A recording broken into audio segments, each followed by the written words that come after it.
जान बड़ी मुश्किल होती है, लेकिन ये बम जो अकीदे की इमारत पर गिराया जाता है वो खम ठोक के अपना नाम बताता है कोई जो उस मुजरिम की कलाई पकड़े और उसको पहचाने। बुजुर्गों, दोस्तों और अजीजों, एक बड़े जरूरी काम के तहत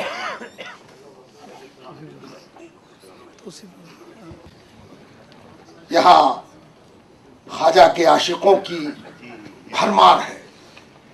उलमा उनके आशिक, फुक़हा उनके आशिक, उदबा। भंडारी भी एक नाम है जो अपने भंडार को गरीब नवाज का सदका समझता है।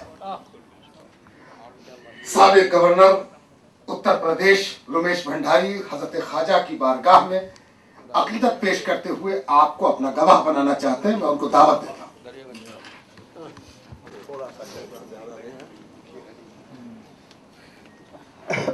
क्योंकि मेरे खानदान और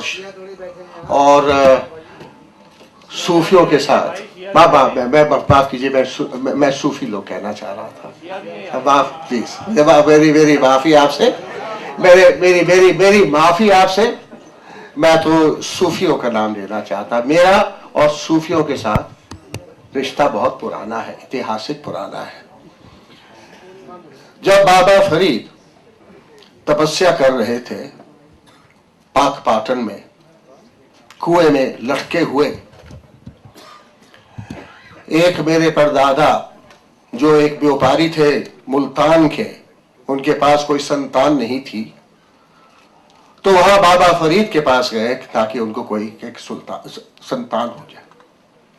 उन्होंने वहां देखा कि बाबा फरीद तपस्या में है, बैठे रहे, इंतजार किया, और सारे जो उनके मुरीद थे जो भूखे रह रहे थे, बाबा फरीद तो तपस्या में थे, उनकी कोई व्यवस्था नहीं थी, तो उन्होंने उनके मुरीदों के लिए पूरा खाना का वगैरह का इंतजाम किया। जब बाबा फरीद निकल कर आए, उठकर आए और देखा कि इतनी खुशहाली है उनके मुरीदों के बीच में, तो उन्होंने पूछा, भाई ये किसकी देन है? तो उन्होंने कहा, ये एक व्यापारी है मुल्तान का जो आपकी इंतजार कर रहा है, आपकी दुआ मांग रहा है ताकि उसकी कोई संतान हो। तो बाबा फरीद ने कहा, वाह वाह भैया, ये तो आज भंडारी है। इसे तो वहां से ये नाम भंडारी मेरा लगा है हमारे खानदान। अब बात आती है जिसके ऊपर आप लोगों ने बहुत तर्क किया है, ये मुद्दा सामने जो आतंकवाद का आया है और अजमेर शरीफ के ऊपर एक हमला जो हुआ, इसके ऊपर कुछ चर्चा करने के पहले मैं आपसे एक बात पेश करना चाहता हूं। सबसे पहले तो हमें ये सोचना होगा हमारा देश है क्या, हमारा मुल्क कैसा है। सारे पड़ोस भर में देख लीजिए, दुनिया भर में देख लीजिए, आपको अगर एक मुल्क मिल जाए या सारे बड़े बड़े मजहबों के मानने वाले नागरिक हैं, तो मुझे बताइए, कोई नहीं। कि यह खासियत हमारे देश की क्यों है?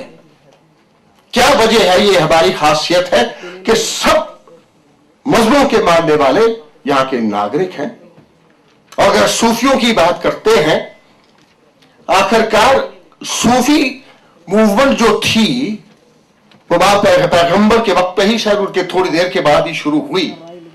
और इराक से हो तो मैं इराक में जो सफीर था, तो वहां कादरियों की मस्जिद है, तो वहां तो पहले ज्यादा ताल्लुक मेरा हुआ सूफियों के साथ। लेकिन जो सूफी हैं, खास तौर पर जो आगे बढ़े हैं, जिनकी एक बहुत कुर्बानी रही है देश की एकता में, दो मजहबों के लोगों को जोड़ने की, वो यहां हिंदुस्तान में ही हुई है।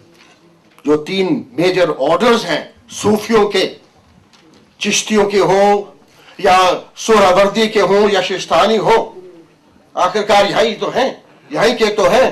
और इन्हीं दरगाहों में, सूफियों की दरगाहों में, और दूसरी मजहबी इमारतों में आप नहीं पाएंगे, ये सूफियों की ही दरगाहें हैं जहां मुसलमान जाता है, हिंदू जाता है, सिख जाता है, पूरी श्रद्धा के साथ, ये सोचते हुए कुछ उनको मिलेगा।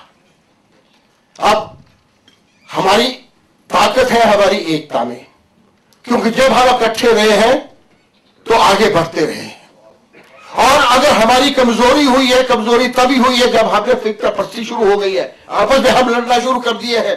और आज अगर कोई साजिश हो रही है हमारे बांटने की, यही है मजहब के नजरिए से ही चलते हैं। मंदिरों के ऊपर हमला हुआ, अजमेर शरीफ के ऊपर हमला हुआ, और अजमेर शरीफ पे तो खास तौर मुझे बहुत दुख होता है क्योंकि अजमेर शरीफ पे दुनिया भर के लोग जाते हैं, हिंदू जाते हैं, मुसलमान जाते हैं, सिख जाते हैं। मैं आप ही पिछले साल अजमेर शरीफ गया था क्योंकि मैंने समझा था वहां एक मेरी कमी रही है। मैं बहुत दरगाह में जाता रहता हूं और मैं वहां नहीं गया था, पिछले साल गया था तो वहां हुआ तो मुझे बहुत दुख हुआ।